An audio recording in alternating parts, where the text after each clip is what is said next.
Hello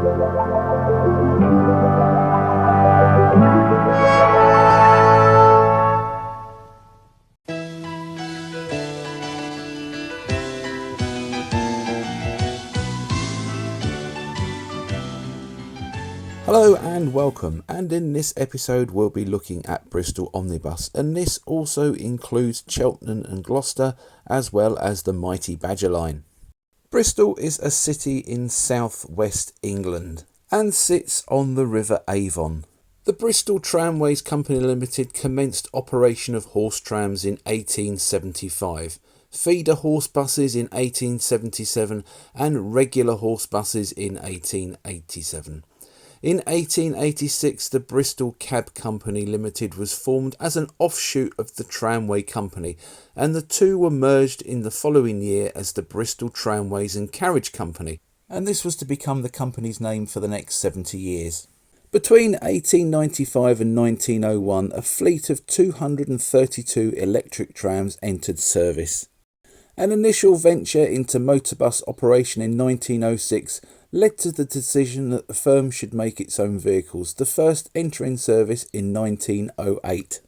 And vehicles built by Bristol soon developed a renowned reputation for economy and reliability. After World War I, Bristol expanded its bus services to Swindon and Wales. It had previously been running from Bath, Cheltenham, Gloucester and Weston-super-Mare. The Great Western Railway bought Bristol Tramways in 1929. Then, in 1931, following negotiations between the railway companies and Tilling British Automobile Traction, transferred control to Western National. In 1936, Gloucester city services were leased from the corporation. In the same year, Bristol took over Bath Electric Tramways Limited and its subsidiary Bath Tramways Motor Company Limited. Bath's last trams were replaced by buses in May 1939, while Bristol's trams continued until 1941, these finishing due to damage that was caused by an air raid, the last tram being pushed into the garage by its passengers. Bristol Tramways remained a Tilling subsidiary in 1942 when Tilling British Automobile Traction was dissolved. In the 1950s, Bristol gained the Stroud area operations of Red and White and Western National, but lost services in the Forest of Dean to Red and White. For its coaching operations, Bristol used the Greyhound Motors name, which had been acquired in 1928, which was a pioneer express coach operator. They used the name between 1936 and 1972. The Cheltenham and District Traction Company was put under Bristol Tramways control in 1950. Cheltenham and District Tramways Company had been a Red and White subsidiary since 1939. In 1955, the company's chassis manufacturing business was made into a separate organisation, this becoming Bristol Commercial Vehicles Limited. 1957 saw the name changed from Bristol Tramways and Carriage Company to the Bristol Omnibus Company Limited, as it was felt this was more in line with the current business. For a brief period in 1963-1964, Bristol was the only Tilling company to operate rear-engine double-deckers. These were three Leyland Atlantean PDR1s which had been acquired by Wilson Dorset from the independent Silver Star Motor Services. These were all sold in 1964. In December 1969, the two Bath subsidiaries were absorbed, but the Bath fleet name lived on for a further 10 years. At this time, Bristol adopted this brighter livery for its one-person operated buses, featuring more cream. Sadly though, this was to be short-lived as National Bus Company Leaf Green swept in. For a few years, the Cheltenham fleet escaped and was painted poppy red between 1972 and 1975, but these two were eventually painted leaf green. With the formation of national travel, Bristol's coaching operations rapidly diminished and the Bristol Greyhound name was soon dropped. On the 11th of September 1983, Bristol Omnibus Company was split and the Cheltenham and Gloucester Omnibus Company Limited was formed. Initially, buses operated in National Bus Company Leaf Green inherited from Bristol, but this was changed to Gloucester Blue and White in National Bus Company style, with City of Gloucester fleet names. This would all change when the company was split up into smaller operating areas. with National Bus Company Poppy Red and White making a brief comeback on the Cheltenham and District livery. Later though, the National Bus Company style would be swept away. The assets of Cheltenham and Gloucester Omnibus Company Limited were transferred to Western Travel Limited, and this was the fourth National Bus Company subsidiary to be sold in November 1986. And the City of Gloucester, Stroud Valleys, Cheltenham District and Swindon District adopted a more modern style livery.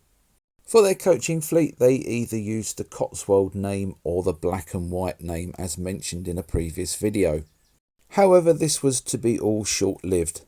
In November 1993, Western Travel was purchased by Stagecoach Holdings for £9.25 million and was eventually rebranded as Stagecoach West. Another split from the Bristol Omnibus Company fleet was Badgerline. Bristol Omnibus had been using the name Badgerline on its country operations since 1985. But on the 1st of January 1986 it was separated from Bristol Omnibus and became an operating company in its own right. It was privatised in September 1986 and sold to a management buyout. During the late 80s and 1990s, Badgerline went on to rapid expansion and went on to acquire such companies as Eastern National, Thamesway, Potteries, South Wales and the former parent company of Bristol Omnibus, which by now was Cityline.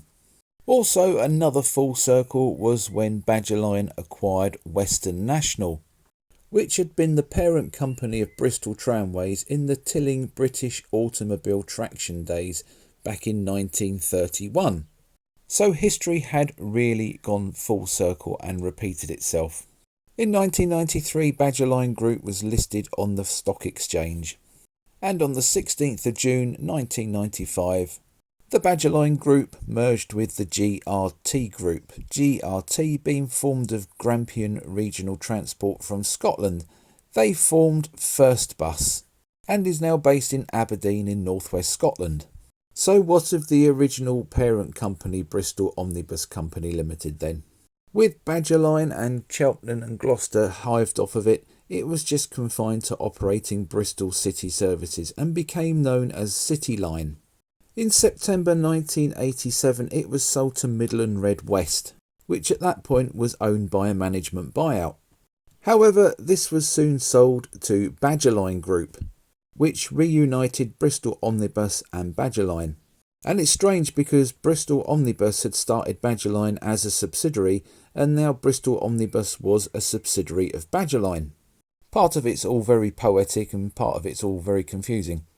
Now, as I mentioned before, Badgerline mated with Grampian Regional Transport and produced First Bus, and this was to become First Somerset and Avon, although in 2017 this was rejigged around to become First West of England. Well, I hope you've enjoyed this look back at the history of the Bristol Omnibus Company. Please remember though, this is a very potted history and I might have left things out and omitted things, and if I do apologise. If you have enjoyed this video, please like and share it, and don't forget to subscribe to my channel so you will receive notifications of future releases in this series. And don't forget to check out my other bus related videos here on YouTube. Thanks very much for watching. Bye for now.